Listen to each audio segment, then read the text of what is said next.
Tu remettrais-tu, Alain, le dernier, dernière slide, là, s'il te plaît?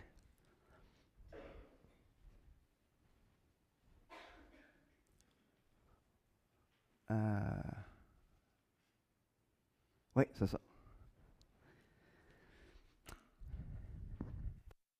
Est-ce que nous regardons à la croix de manière régulière?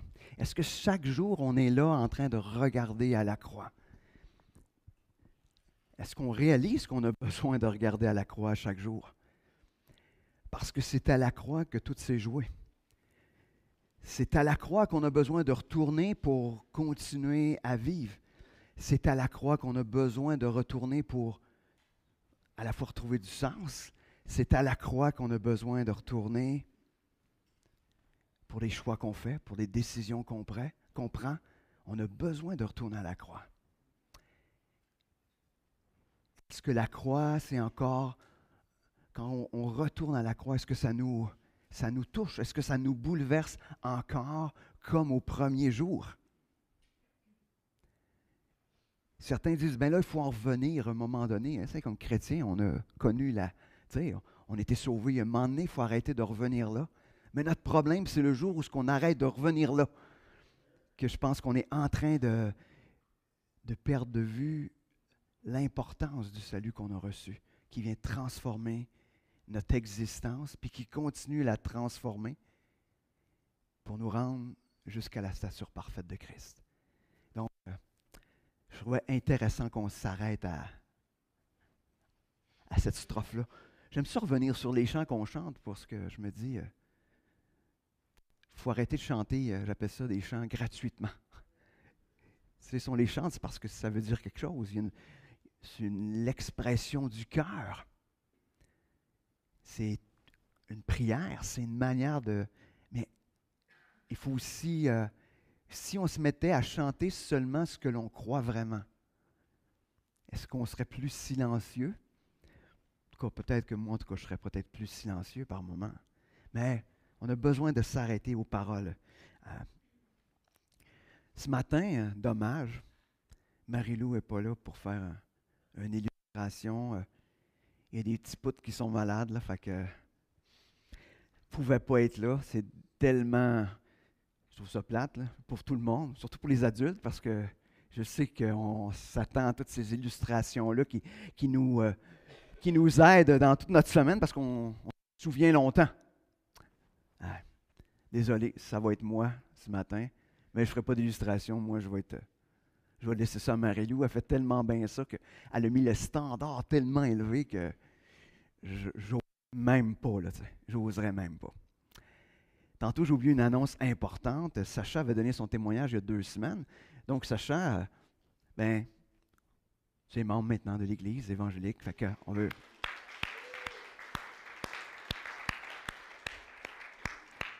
Fait que même si ton nom n'était pas dans la liste pour la feuille là, de la réunion de membres tantôt, tu vas avoir le droit pareil. On ajoutera ton nom. Mais je ne pouvais pas le mettre parce que j'ai écrit avant aujourd'hui. Fait que fallait que j'attende à aujourd'hui. Hein. Fait que, donc, c'est ça. Fait que, donc, bienvenue. Selon ton désir d'être un participant ici, wow, super. Je suis content que tu puisses être là. Donc, ce matin, on poursuit notre voyage sur la route 66. Aujourd'hui, on est rendu dans la première lettre à Timothée. Et je vais commencer ce matin en vous racontant une partie humiliante de ma vie. Je m'expose en partant. Moi, c'est pas grave parce que ça date de tellement longtemps, je peux prendre une distance face à... Mais quand j'étais jeune, quand j'étais au début de mon primaire, moi, à l'école, j'étais toujours en train de me battre. Toujours. Tout le temps. Parce que mon surnom à l'époque, c'était le squelette. Tellement osseux qu'on pouvait compter toutes mes côtes autant en avant qu'en arrière. Fait que, tu sais, c'était osseux. Il y avait raison, mais c'était pas le fun d'entendre, vous comprenez? Et donc, j'étais toujours en train de me battre, mais ce qui était particulier, dans ce temps-là, on disait que je poignais les bleus. On disait ça de même dans mon langage. Fait que je frappais, mais dans le vide. Et là, ce qui augmentait l'humiliation, parce que les autres faisaient juste faire comme. Puis quand le gars était bien épuisé, c'était just too bad pour lui, hein? Et ça finissait dans les pleurs, mes pleurs, pas les leurs, et dans les rires, pas les miens, les leurs. Et comme on dit, je battais de l'air un peu. Et jusqu'au jour où les choses ont changé, mais ça, ce n'est pas le but de ce matin, je n'irai pas là. Ça me fait penser à quelque chose dans la vie chrétienne où Paul parle d'un peu ça aussi, battre l'air. Hein? Et Paul est dit dans 1 Corinthiens 9, 26, « C'est pourquoi si je cours, ce n'est pas à l'aveuglette, et si je m'exerce à la boxe, ce n'est pas en donnant des coups en l'air. » Il ne bat pas l'air. Donc, comme chrétien, on a aussi des combats à livrer. Il y a des combats qui sont à livrer, mais il y a donc des combats où on pourrait peut-être être en train de battre l'air, parce que. Puis il y a des combats où on est appelé à les livrer. Et peut-être que des fois, dans notre vie chrétienne, on est engagé dans des bons combats, puis des fois dans des mauvais combats. Et dans la lettre à Timothée, justement, il nous parle des bons combats. Des combats que Dieu combat avec nous. Moi, je crois que les mauvais combats, c'est quand on combat tout seul. Parce que les seuls combats où on est sûr d'avoir la victoire, c'est quand Dieu combat avec nous. Parce que nous, par nous-mêmes, nos combats, on n'est pas sûr de. Ça ne donne jamais des résultats qui sont très, très intéressants. Donc, ce matin, dans la lettre à Timothée, comme je vous disais, Paul va exhorter Timothée à ne pas battre l'air. Il va exhorter Timothée à s'engager dans le bon combat. Timothée avait été envoyé par Paul dans l'église d'Éphèse pour les encourager, pour corriger cette église-là. Paul, dans cette lettre-là, enseigne à Timothée comment établir des principes de base pour établir une église en santé spirituelle. C'est d'ailleurs dans cette lettre qu'on retrouve les critères pour les anciens et pour les diacres. Pas juste là, mais on les retrouve là d'une manière claire où Paul enseigne à Timothée comment faire les choses de la bonne manière dans l'Église, en attendant que lui revienne. Mais comment vivre cette vie chrétienne en Église? Alors ce matin, on va s'arrêter à ce que moi je pense qu'il y a une des exhortations principales de Paul à Timothée, parce qu'à la fois, il en parle dès le début du premier chapitre, puis il en parle dans le dernier chapitre de la première lettre à Timothée, et c'est cette exhortation à combattre le bon combat. Et qu'est-ce que ça signifie pour nous aujourd'hui combattre le bon combat? Donc, on va s'arrêter à cela ce matin et on va s'arrêter peut-être à regarder ça d'une manière peut-être un petit peu plus pratique à travers une section dans la première lettre de Timothée. Mais avant d'entrer dans le sujet, on va s'arrêter à celui qui combat avec nous. Et c'est surtout lui qui combat, parce que c'est lui qui a la victoire. Seigneur Dieu, ce matin, on vient devant toi parce qu'on veut être engagé ce matin à vivre le bon combat. Ce matin, on ne veut pas être de ceux qui battent l'air. On ne veut pas être de ceux qui frappent à gauche, à droite, sans aucune raison. Seigneur, on veut être de ceux qui sont engagés au bon endroit, à la bonne place, mais aussi se rappelant que notre vie sur terre, c'est un combat. Ce n'est pas un combat de temps en temps, c'est un combat qui est là continuellement. Et Seigneur, je sais que parfois on est fatigué du combat. Seigneur, ce matin, viens nous montrer qu'est-ce que c'est combattre, qu'est-ce que c'est être dans le bon combat. Ce matin, viens nous, Seigneur, là-dedans, afin qu'on puisse être des soldats pour toi. Merci, Seigneur. Amen. On va donc commencer, on va juste regarder les deux textes où, au départ où Paul dit à Timothée de combattre le bon combat. On va essayer de retirer certaines choses de ces enseignements-là de Paul pour nous aujourd'hui. La première allusion au bon combat, ça se trouve dans le chapitre 1 de 1 Timothée. Je vais lire 18, du verset 18 à verset 20 dans le chapitre 1.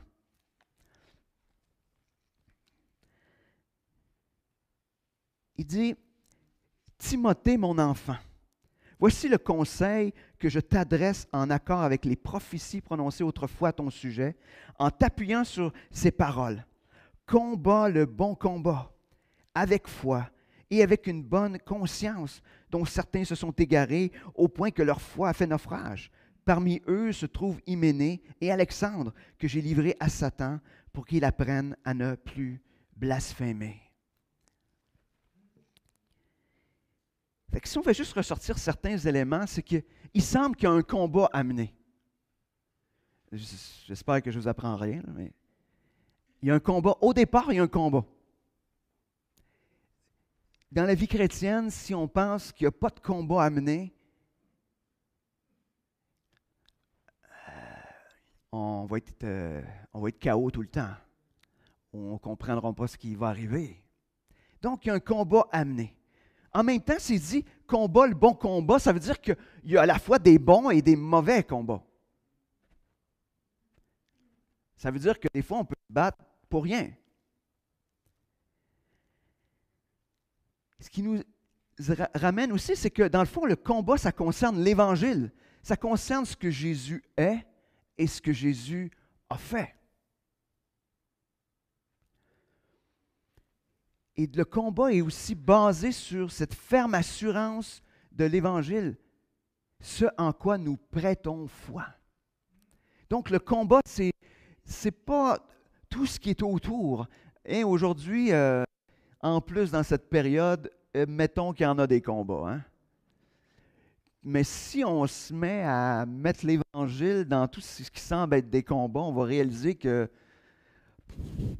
il y a bien des combats qui sont totalement inutiles, qu'on est en train de se battre pour ou contre, quand dans les faits, ça n'a rien à voir avec l'Évangile. Qu'est-ce que l'Évangile dit?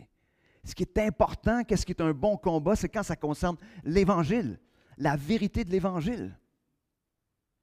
Et c'est ça qui est vraiment important. Puis qu'est-ce qui semble être le cas, c'est que quand quelqu'un combat le mauvais combat, un combat qui n'est pas pour l'Évangile véritable, ce qui il nous donne deux exemples, c'est qu'il y a des conséquences, un éloignement de la vérité de l'Évangile. On peut le voir dans nos propres vies, chaque fois qu'on met l'emphase sur des choses qu'on considère plus importantes que l'Évangile, peu importe ce que c'est, là. Puis, inquiétez-vous pas, je ne vais pas dans la pandémie, je ne parle pas de ça, même si ce serait très, très, très facile. Mais imaginez chaque fois qu'on est là et qu'on met en priorité autre chose que l'Évangile. Puis même, ça peut être des choses qui sont en lien avec des choses très spirituelles, qu'on considère spirituelles, qui sont dans l'Église. Mais des choses qui sont secondaires, mais qu'on se met à se battre, à mettre ça en emphase. Ce qui se passe premièrement, rapidement, c'est un éloignement de l'Évangile. Et il nous raconte l'histoire d'Hyménée et d'Alexandre, qui se sont écartés au point de faire naufrage, que ça nous dit. C'est quand même terrible. Paul, même, il dit, c'est un terme qu'on a un petit peu de misère peut-être, mais Paul les a livrés à Satan. Et on dit, c'est rough un petit peu quand on le lit comme ça. Mais ce n'est pas une perte du salut. Simplement en train de les livrer aux conséquences de leur choix. Se battre seul contre les attaques de l'ennemi. Il est en train de les livrer tout simplement une conséquence, justement, c'est détourner de l'Évangile, puis de choisir un autre Évangile, et ça l'expose, ça les expose aux attaques de l'ennemi. Donc, il y a quelque chose d'important, c'est-à-dire dans les bons et le mauvais choix, ou le bon ou mauvais combat, c'est important d'être en train de combattre le bon combat. Un combat qui est basé sur la foi, donc sur ce qu'on croit à propos de Jésus, de cette bonne nouvelle, qui n'est pas juste une bonne nouvelle pour notre salut, mais qui est une bonne nouvelle à chaque instant. Ce que je répète depuis, je ne sais plus combien de mois, mais que c'est une nouvelle, une bonne nouvelle pour chaque moment de nos vies. Même quand on est face à des épreuves incroyables dans nos vies, Jésus demeure la bonne nouvelle pour faire face à cette situation-là. Donc, à chaque fois qu'on est en train de combattre autre chose qu'en s'appuyant sur la vérité de l'Évangile, on est en train de se battre dans un mauvais combat. Un mauvais combat qui va inévitablement nous éloigner de la vérité de l'Évangile. On va regarder la deuxième allusion au bon combat, qu'on la retrouve, on va lire une partie, donc ça va être dans le chapitre 6, on va lire 3 à 5, mais le bon combat, il en parle du verset 11 à 12. Donc on va lire 3 à 5 et 11 à 12 dans le chapitre 6.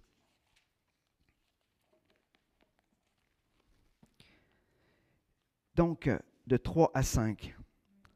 Si quelqu'un enseigne autre chose et s'écarte des paroles de vérité de notre Seigneur Jésus-Christ et de l'enseignement conforme à la foi, c'est un homme enflé d'orgueil, un ignorant, qui a une passion maladive pour les spéculations et les controverses sur des mots.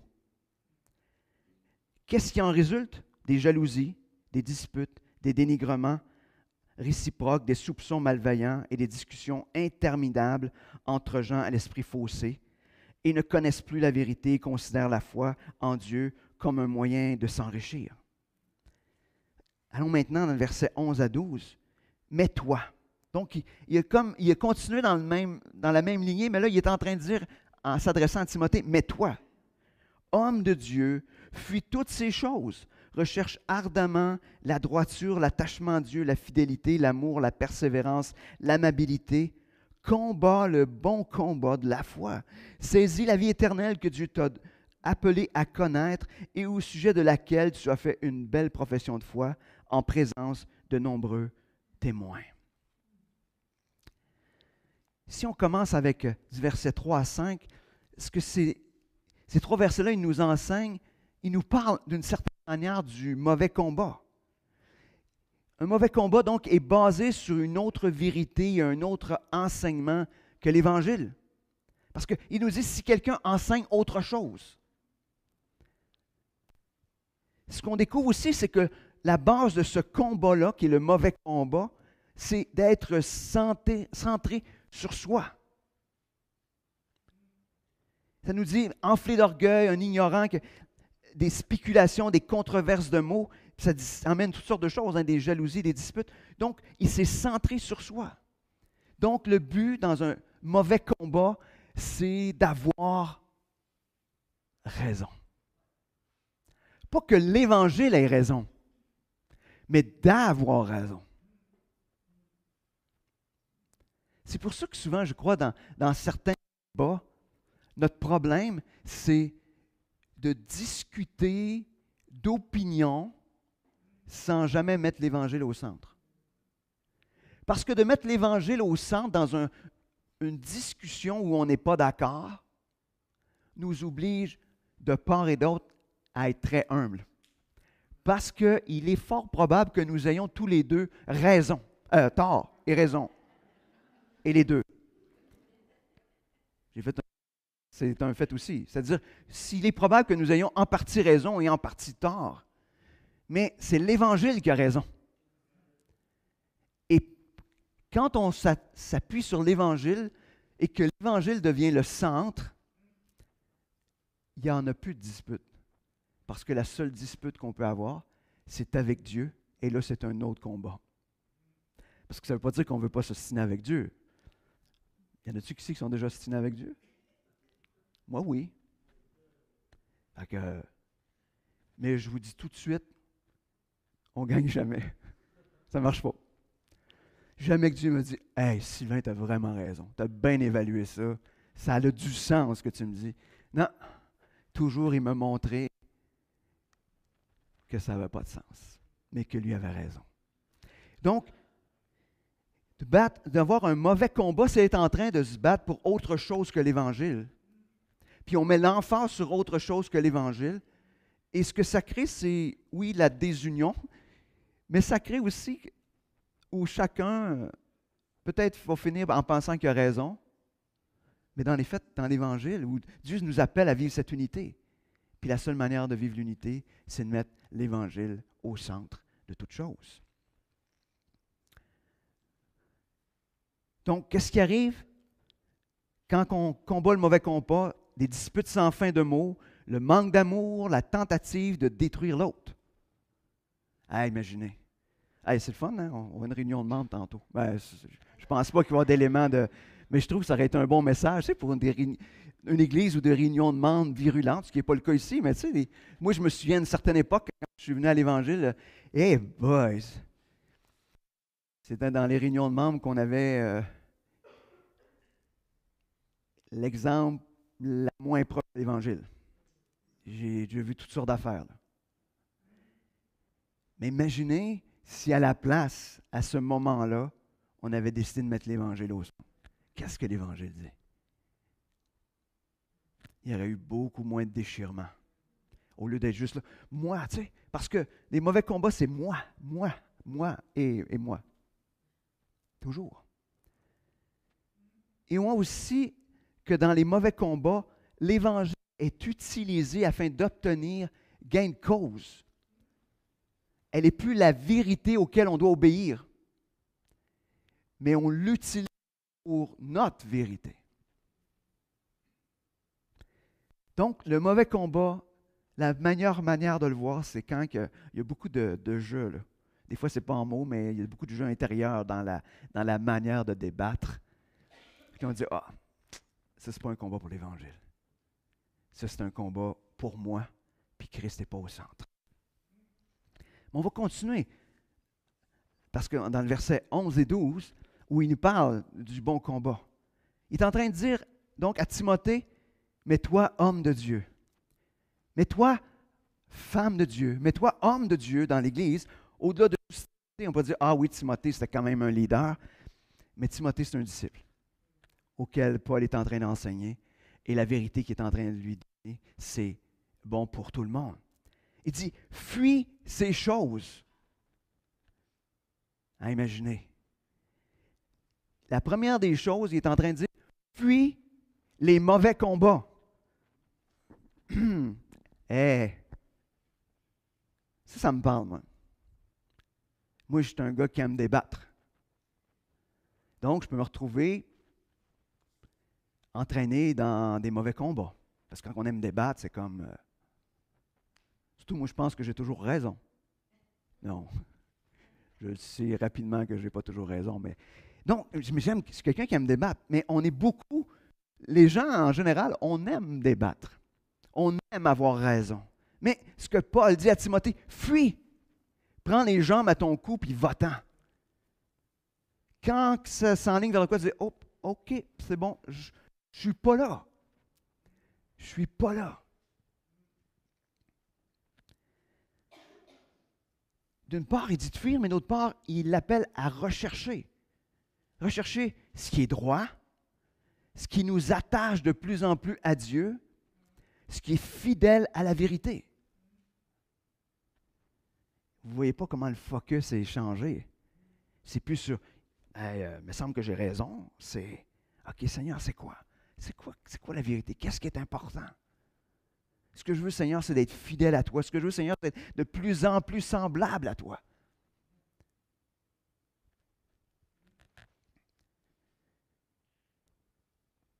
Et ce qu'on voit aussi, c'est que c'est des combats qui sont imprégnés d'amour. Il parle d'amabilité, qui vont avoir pour effet la persévérance, imaginez. Avez-vous déjà vu des disputes entre les personnes? Est-ce que l'amour, elle est présent? La seule manière d'avoir de l'amour, c'est que l'Évangile est au centre. Et on devrait, je crois, comme enfant de Dieu, s'exhorter quand on commence à avoir une discussion, puis on commence à voir que c'est beaucoup centré sur la victoire de l'un ou de l'autre. C'est-à-dire, on regarde ça, qu'est-ce que l'Évangile dit. Ramener à l'Évangile. On revient-tu à l'Évangile? Comment l'Évangile peut nous aider dans cette situation-là? Ce n'est pas notre tendance naturelle. Hein? La tendance naturelle, c'est si tu mords, je vais mordre. Excusez, mais moi je frappe dans l'air, hein, vous le savez, je vous ai raconté ça, je frappe en l'air, moi je suis comme ça. Mais non, mais c'est la tendance naturelle. Mais comme disciple, transformé par l'Esprit de Dieu, notre désir devrait être continuellement de chercher à mettre l'Évangile au centre. Même dans nos débats intérieurs personnels. Premièrement, puis probablement que si on ne le fait pas dans nos débats intérieurs personnels, on va de la misère à le mettre dans nos débats dans notre communauté avec les frères et les sœurs. Ça risque d'être difficile. Mais ayons le courage de s'arrêter. Encourageons-nous à fuir les mauvais combats pour nous ramener vers ce qui va contribuer à l'amour, ce qui va faire grandir cette fidélité, conduire la persévérance. Wow! Donc, un bon combat, c'est ce qui est conforme à l'Évangile que nous avons reçu. Parce qu'il dit, combat le bon combat de la foi. Il ne dit pas combat le bon combat de l'égoïsme. Combat pas le bon combat de la pensée humaine. Le bon combat de ce qui est conforme à l'Évangile. Tout ce qui est en dehors de l'Évangile risque d'être un mauvais combat.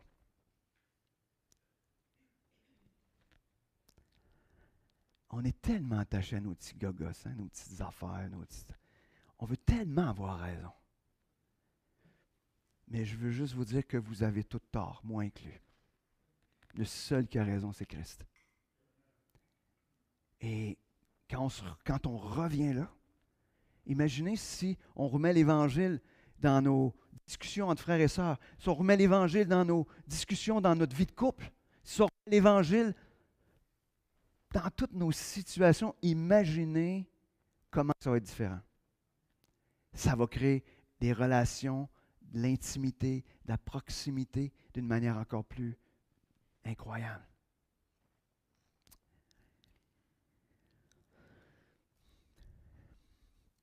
De combattre le bon combat, c'est ce qui va nous rendre de plus en plus saints et de plus en plus conformes à Christ. De plus en plus semblables à ce que Christ veut pour nous. Imaginez. Et ça va nous conduire jusque dans l'éternité.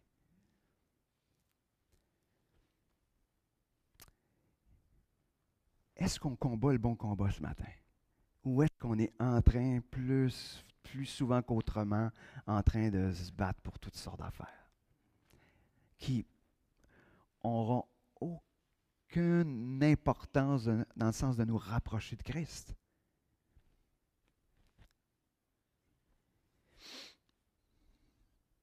Je ne sais pas si ça vous attriste des fois de voir qu'est-ce que ça donne, tu sais, puis de voir comment on est en train de souvent perdre beaucoup de temps. Même individuellement, là. Comment on perd du temps et comment ça vient miner notre joie. Et comment ça crée de la distance avec les autres.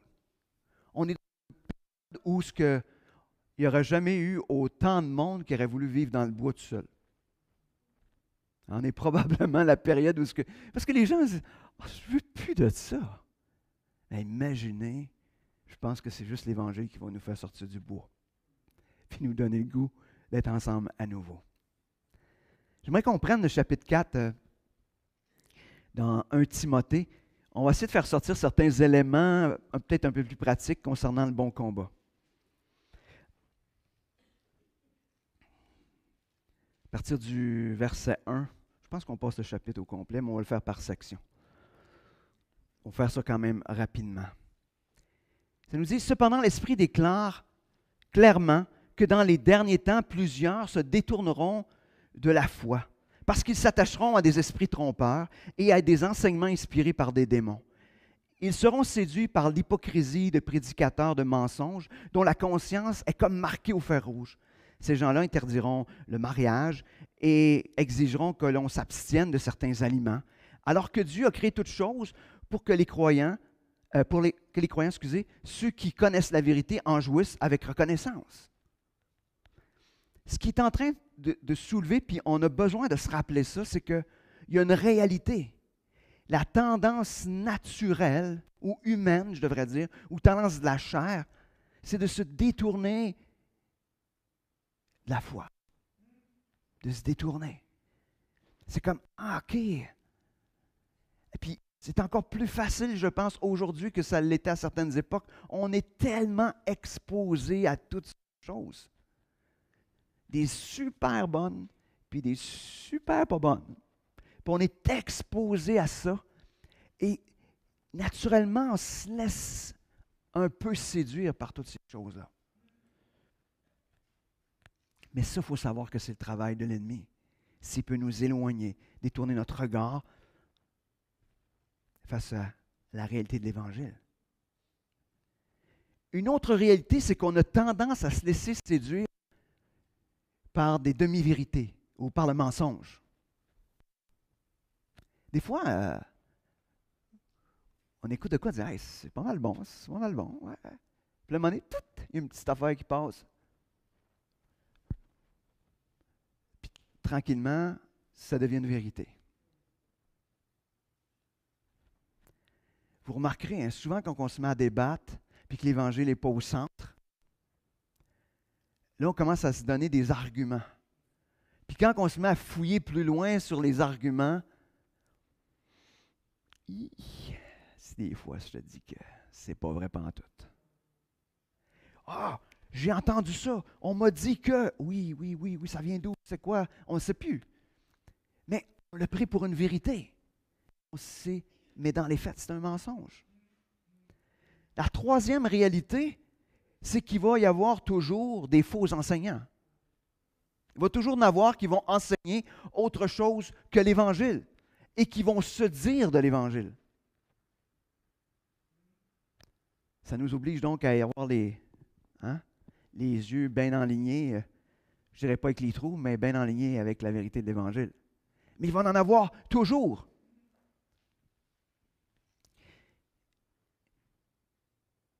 Puis il faut juste se rappeler aussi que les mensonges, c'est tout ce que l'on rajoute ou qu'on retranche à l'Évangile. Parce que des fois, on peut dire, ils ont un évangile, mais tronqué. C'est-à-dire que c'est un évangile moins, ou tu as un évangile plus. Mais on est appelé à l'évangile. Parce que des fois, on rajoute quelque chose, ou on étire le texte. À un moment donné, c'est comme, ça veut-tu dire ça? Quand on commence à utiliser la parole pour répondre à des besoins ou des intérêts personnels, quand les Écritures ne disent pas ça, on est en train d'ajouter. Et c'est un mensonge, pas l'Évangile. C'est pour ça que je crois qu'on doit être vigilant, toujours prêt au bon combat. Alors quand on poursuit au verset 4, ça nous dit « En effet, tout ce que Dieu a créé est bon, rien n'est à rejeter, pourvu qu'on le remercie Dieu en le prenant. Car tout ce qui a été créé est saint lorsqu'on l'utilise conformément à sa parole et avec prière. Expose cela aux frères, et tu seras un bon serviteur de Jésus-Christ, nourri des paroles de la foi et du bon enseignement que tu as fidèlement suivi. Mais rejette les récits absurdes et contraires à la foi. Entraîne-toi plutôt à rester attaché à Dieu. » Donc, voici quelques règles concernant le bon combat. Il dit, commence avec une attitude d'action de grâce. Il dit, tout ce que Dieu a créé, c'est bon. Mais il faut avoir une attitude d'action de grâce. OK. Pour ça, il est en train de dire, évalue toutes choses. Est-ce que c'est conforme à ce que disent les Écritures? Il nous parle aussi de cette dépendance à Dieu par la prière. Quand il dit de prier, ça veut dire que j'accepte que je suis dépendant. La prière, c'est un acte de dépendance. Et l'absence de prière, c'est un acte d'indépendance. La misère à, quand on ne prie pas, c'est on est en train de dire, Dieu, je n'ai pas besoin de toi. Personne ne va dire ça. Il n'y a pas un enfant de Dieu qui dirait ça. C'est ce que ça dit. C'est ce que le geste veut dire. Il parle aussi d'enseigner la vérité, d'une part, puis de rejeter le mensonge. Puis c'est intéressant, d'une certaine manière, il dit de s'entraîner à ça, donc s'entraîner à identifier la vérité. Hein? C'est des histoires qu'on a déjà entendues, mais comment ils entraînent les gens à discerner le faux du vrai? Mettons, avec des faux monnaies, de la monnaie qui est fausse ou une pierre précieuse qui est fausse. La seule manière, c'est qu'ils les entraînent à regarder tous les détails de ce qui est vrai. Alors, quand ils sont capables de comprendre ce qui est vrai, ils sont capables d'identifier tout ce qui est faux. Alors, il me semble que le message devient de plus en plus clair. Hein? Comment de temps on s'imprègne dans ce qui est vrai?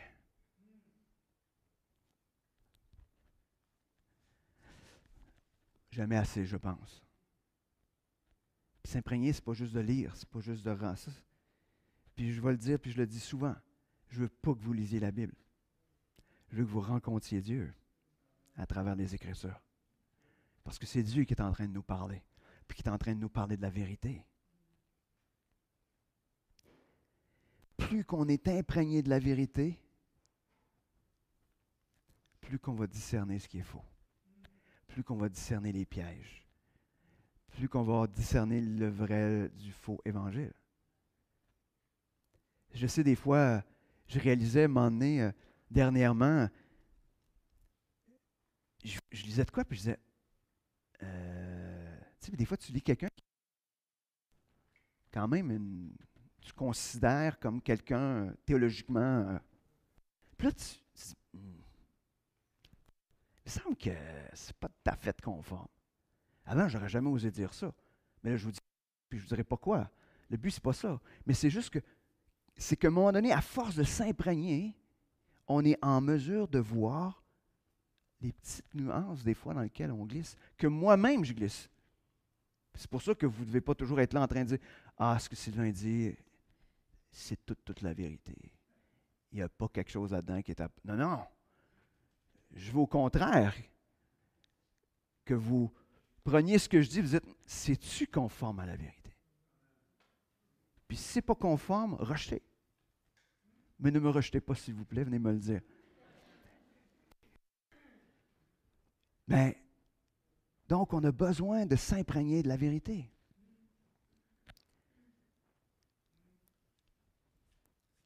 Donc, si on croit, qu'on est convaincu qu'il y a un combat qui est continuel, puis qu'on ait tendance des fois à s'embarquer dans les mauvais combats qui nous éloignent de Dieu, ben je pense que c'est des bonnes règles à suivre. C'est comme, hey, est-ce que c'est la vérité? Puis pour ça, ben il faut comme...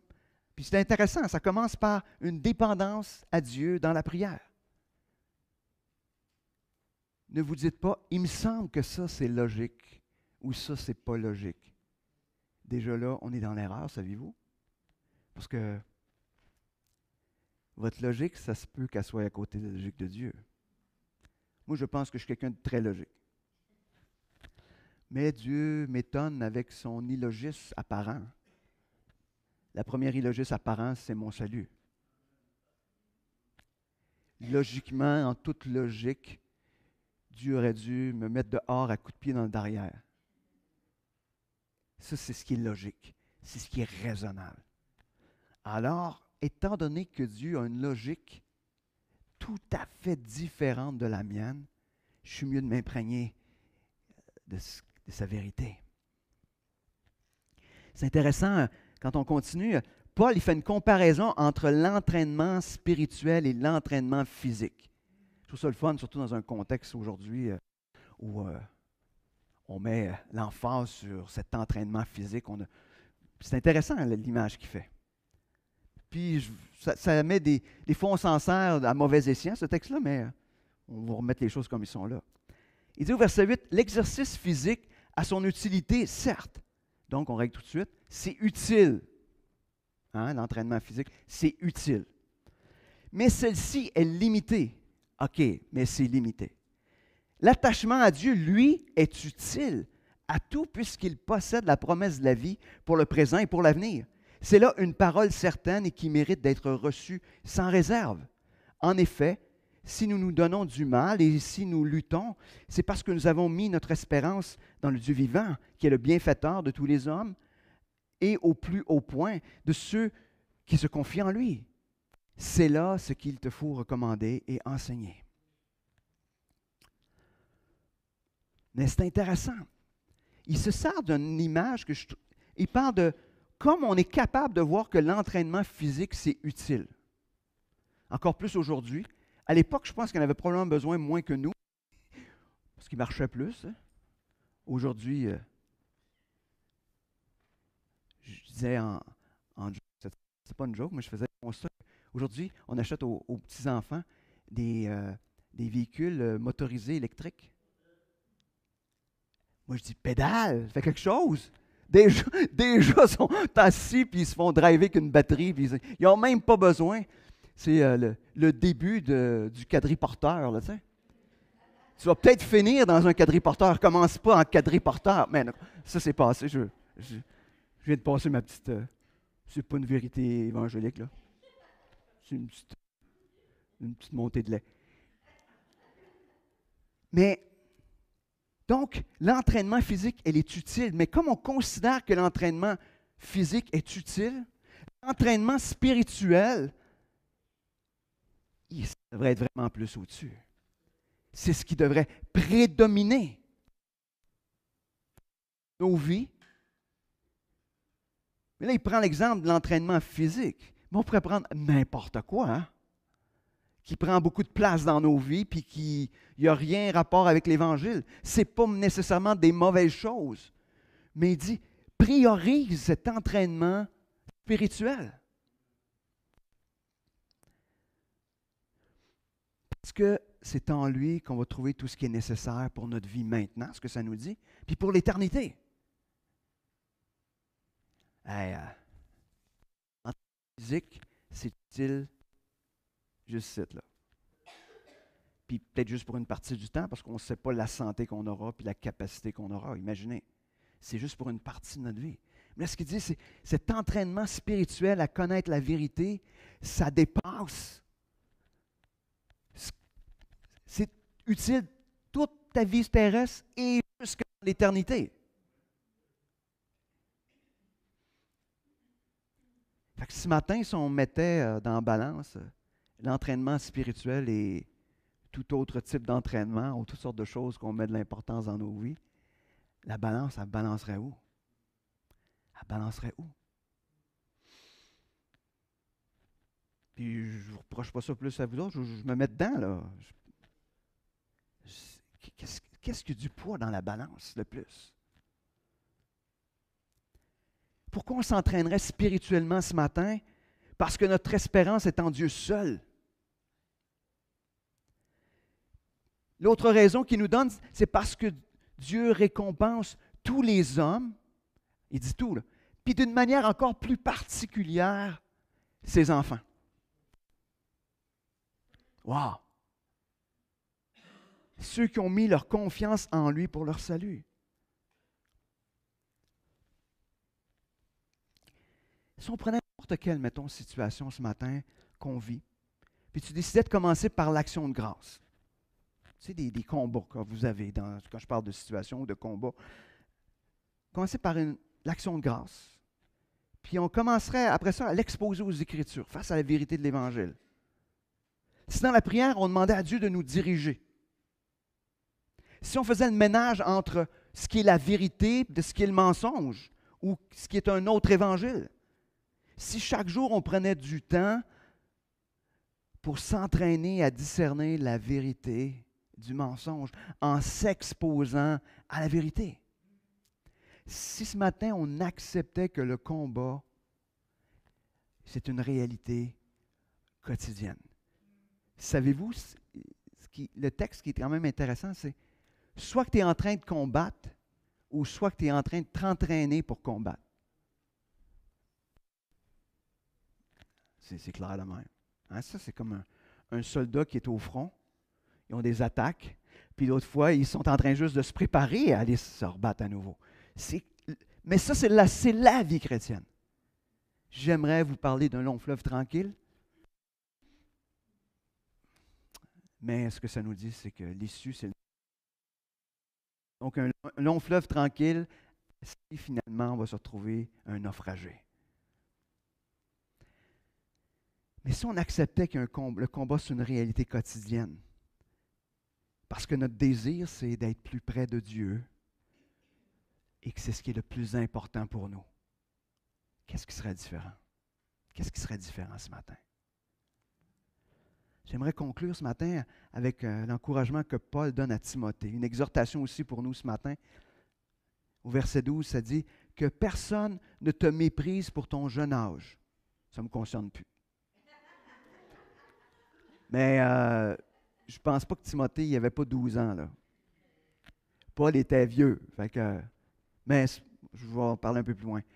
Mais efforce-toi d'être un modèle pour les croyants par tes paroles, ta conduite, ton amour, ta foi, ta pureté. J'aurais le goût de dire ce matin que personne ne te méprise pour quelque raison que ce soit. Que tu sois jeune, que tu sois vieux, que tu sois instruit ou que tu ne sois pas instruit, que personne ne te méprise pour aucune raison. Mais en contraire, sois un modèle. Soyons des modèles. Des modèles pour tout ce qui nous entoure, des modèles de combattants pour la vérité. Imaginez. Il continue, verset 13. En attendant ma venue, consacre-toi à la lecture publique des Écritures, à la prédication, à l'enseignement. Ne néglige pas le ministère qui t'a été confié par grâce sur la base d'une prophétie lorsque les responsables de l'Église t'ont imposé les mains. Prends ces choses à cœur, consacre-toi à elles, afin que tout le monde soit frappé de tes progrès. Veille sur toi-même et sur ton enseignement, sois persévérant en cela. En agissant ainsi, tu assureras ton salut et celui de tes auditeurs. Il commence en disant que les Écritures soient au centre de ta vie, qu'il y ait une mise en pratique obéissante de ce que Dieu dit, de l'Évangile. Nous ne sommes pas tous appelés à enseigner, mais je crois qu'on peut l'extrapoler en se disant, mets en action le don que tu as reçu. Tu as reçu un don, mets-le en action. Garde pas ça pour toi. Que ce soit d'enseigner ou que ce soit le service, que ce soit n'importe quoi, mets-le en action. Que notre croissance spirituelle soit visible de tous. J'aime le mot croissance. Ça veut dire que même quand la plante elle commence à pousser, là, puis qu'il y a juste 2 petites feuilles, là, puis qu'on ne sait pas encore qu'est-ce que ça va donner comme résultat, là, tu sais. Hein, ça fait ça. Hein, un plant de tomate, tu as 2 feuilles rondes. Là, tu ne sais pas que ça va être des feuilles de tomate, tu sais, tant qu'il n'y a pas l'autre feuille d'après. Mais ce qu'il dit, c'est même si tu es dans les débuts, que ça soit visible. Mais que ça soit visible que tu ne restes pas avec 2 feuilles pendant 18 ans, là, tu sais, qu'il va y avoir d'autres feuilles qui vont pousser. Tu sais. Mais que donc cette croissance, peu importe où ce que tu es, que ça soit visible de tous. Il dit, veille sur toi-même afin de rester dans la vérité. Hein, on a su, hein? Comment se garder dans la vérité, c'est s'exposer à la vérité. Puis en même temps, il dit, persévère dans la vérité afin d'être un modèle de combattant. Ce qui aura un impact dans ta vie puis dans celle des autres, ceux qui t'entourent. Puis c'est une transformation par l'Évangile qui va nous conduire jusque dans la vie éternelle. Imaginez. Vous ne le savez pas, là. Vous l'ignorez peut-être. Mais vous êtes tous des modèles. Des fois, on n'est pas le modèle qu'on aimerait être. Mais on est tous des modèles. Est-ce qu'on veut être des mauvais modèles? Non, personne ne veut ça. Personne ne souhaite sincèrement ça. Mais des fois qu'on n'est pas le bon modèle qu'on devrait être.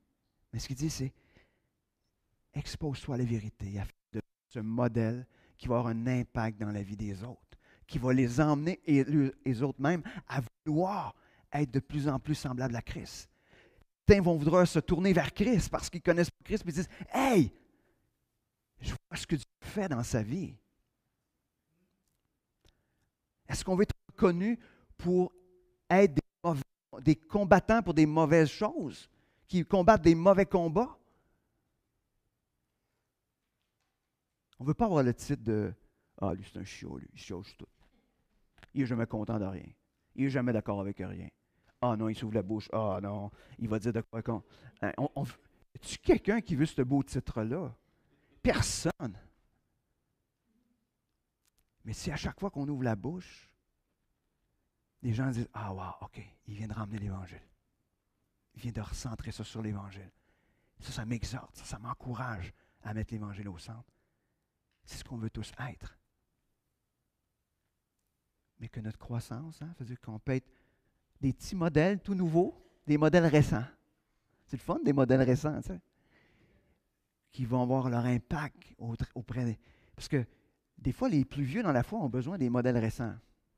Ça les exhorte aussi. Parce qu'ils se disent Aïe, il est bien plus zélé que moi. Là. Ou qu'est-ce qui s'est passé, Seigneur? Ça? Où c'est que j'ai oublié ça? Qu'est-ce qui est arrivé dans ma vie? On a besoin que, peu importe, soyons ces modèles-là. Donc, ce matin, question simple. Est-ce qu'on est prêt à combattre le bon combat? Prions. Seigneur Dieu, merci ce matin de nous rappeler de combattre le bon combat. Seigneur, en même temps, il y a quelque chose de léger. Parce que ce matin, tu me rappelles qu'il y a peut-être beaucoup d'énergie que je dépense dans des mauvais combats. Et Seigneur, si j'étais seulement en train de combattre le bon combat, ce bon combat que tu es présent avec moi, Seigneur, probablement, mais je ne dirais pas probablement, Seigneur, assurément, il y aurait beaucoup plus de paix, beaucoup plus de joie, beaucoup plus de plaisir à faire les choses. Seigneur, emmène-nous à combattre le bon combat. Que l'on puisse être de ceux, comme dans l'exhortation de Paul, de fuir les mauvais combats, Seigneur. Qu'on peut être de ceux qui combattent les bons combats dans nos propres vies. Comme Église, Seigneur, c'est le désir de mon cœur. Seigneur, fais de nous des combattants pour la vérité, pour l'Évangile. Merci, Seigneur, de ce que tu vas faire en nous et dans cette Église, Seigneur. Amen.